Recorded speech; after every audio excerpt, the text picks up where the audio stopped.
আসসালামু আলাইকুম প্রিয় শিক্ষার্থী বন্ধুরা। নবম শ্রেণীর বাংলা প্রথম অধ্যায়ের দ্বিতীয় ক্লাসে সবাইকে স্বাগতম জানাচ্ছি। আমাদের আজকের ক্লাসে আমরা জানব যোগাযোগের নমুনা বিশ্লেষণ। এক্ষেত্রে নমুনা ১, নমুনা ২, নমুনা ৩, নমুনা ৪ এবং নমুনা ৫ দেওয়া আছে। আমরা এই নমুনাগুলো অনুযায়ী আমরা আমাদের এই চার্টগুলার উত্তর করার চেষ্টা করব। তো এক্ষেত্রে আমরা দেখি যে আমাদের নমুনা বিশ্লেষণের ক্ষেত্রে কি বলা হয়েছে। নিচে কয়েকটি যোগাযোগের নমুনা দেওয়া হলো। নমুনাগুলোর যেসব মাধ্যম ও উপকরণ ব্যবহার করা হয়েছে সেগুলোর দিকে খেয়াল রাখো এবং নমুনা শেষে দেওয়াগুলো প্রশ্নের উত্তর দাও। কাজের শেষে সহপাঠীদের সঙ্গে আলোচনা করো এবং প্রয়োজনে উত্তর সংশোধন করো। এক্ষেত্রে নমুনাগুলোর মাধ্যম এবং উপকরণ ব্যবহার করা হয়েছে। যেসব উপকরণ ব্যবহার করা হয়েছে সেগুলো আমাদের নোট করতে বলা হয়েছে এবং প্রশ্নগুলোর উত্তর দিতে বলেছে। তো এক্ষেত্রে আমরা প্রথমে নমুনাগুলো বিশ্লেষণ করি যে নমুনা ১ প্রেক্ষাপট শ্রেণীকক্ষে ক্লাস চলছে। এক্ষেত্রে কি ঘটনা ঘটছে আমরা একটু দেখে নিই। এক্ষেত্রে একজন শিক্ষক ক্লাসে পড়াচ্ছেন। ভালো করে লক্ষ্য করো কি ঘটনা ঘটছে। একজন শিক্ষক ক্লাসে পড়াচ্ছেন, একজন ছাত্র ব্ল্যাকবোর্ডে লিখছেন, একজন শিক্ষার্থী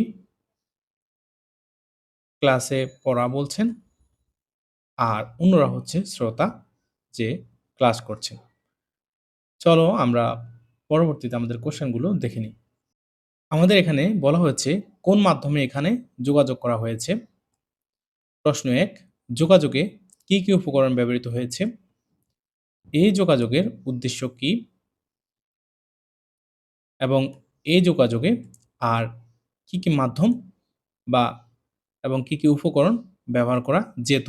আমাদের এই প্রশ্নগুলোর উত্তর করতে হবে। চলো প্রশ্নগুলোর উত্তর জেনে নিই। কোন মাধ্যমে এখানে যোগাযোগ করা হয়েছে? এখানে প্রত্যক্ষ এবং লিখিত মাধ্যমে যে টিচার হচ্ছে পড়াচ্ছেন এটি হচ্ছে প্রত্যক্ষ এবং ছাত্রটি ব্ল্যাকবোর্ডে লিখছেন এটি হচ্ছে লিখিত মাধ্যম। মানে এক্ষেত্রে প্রত্যক্ষ এবং লিখিত মাধ্যমে যোগাযোগ করা হয়েছে। দ্বিতীয় প্রশ্ন, যোগাযোগে কি উপকরণ ব্যবহৃত হয়েছে? এক্ষেত্রে বাকপতঙ্গ, কান, মুখ, চোখ, হাত, বই, খাতা, কলম, ব্ল্যাকবোর্ড ইত্যাদি ব্যবহৃত হয়েছে। এক্ষেত্রে বাকপতঙ্গের সাহায্যে শিক্ষক পড়াচ্ছেন, কানের মাধ্যমে স্টুডেন্টরা তার পড়া শুনছেন, মুখ এবং মুখের মাধ্যমে শিক্ষার্থী পড়ছেন, চোখ এবং হাত, বই এর মাধ্যমে শিক্ষককে পড়া বলছেন, কলম, ব্ল্যাকবোর্ড ইত্যাদির মাধ্যমে শিক্ষার্থী বোর্ডে লিখছেন। তৃতীয় প্রশ্ন, এই যোগাযোগের উদ্দেশ্য কি? উদ্দেশ্য শিক্ষার্থীদের পাঠদান করা। চতুর্থ প্রশ্ন, এই যোগাযোগে আর কোন মাধ্যম ও কি উপকরণ ব্যবহার করা যেত? এক্ষেত্রে এই যোগাযোগের যান্ত্রিক মাধ্যম ব্যবহার করেও করা যেত। উপকরণ হিসেবে multimedia classroom, loud speaker, microphone, projector ইত্যাদি ব্যবহৃত হতে পারত।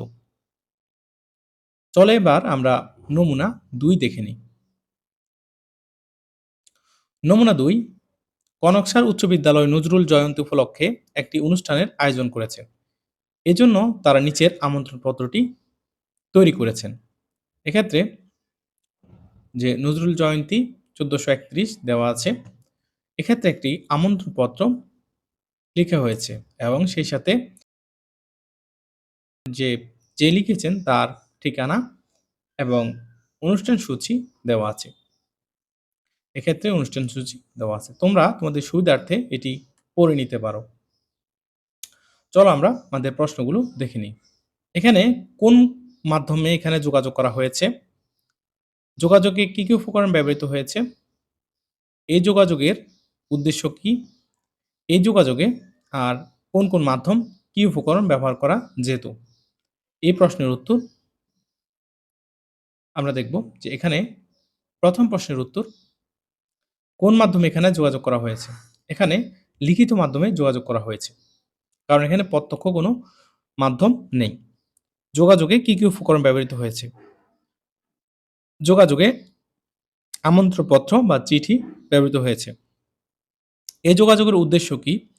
এই যোগাযোগের উদ্দেশ্য নজরুল জয়ন্তী উপলক্ষে আয়োজিত অনুষ্ঠানে সকল শিক্ষার্থীদের আমন্ত্রণ জানানোর জন্য। এই যোগাযোগে আর কোন মাধ্যম ও কি উপকরণ ব্যবহার করা যেত? এক্ষেত্রে এই যোগাযোগ যান্ত্রিক মাধ্যম ব্যবহার করেও করা যেত। উপকরণ হিসেবে মোবাইল ফোন অথবা টেলিফোন ব্যবহার করা যেত। এক্ষেত্রে ল্যাপটপও ব্যবহার করা যেত। কেননা আমরা এখানে যে আমাদের আমন্ত্রণপত্রটি হাতে লিখার পরিবর্তে আমরা মোবাইল, ল্যাপটপ ইত্যাদির মাধ্যমে লিখে ইমেইল যোগে বা এসএমএস এর মাধ্যমে পাঠাতে পারতাম। তো আমরা এক্ষেত্রে যান্ত্রিক মাধ্যম ব্যবহার করেও এটা করতে পারতাম।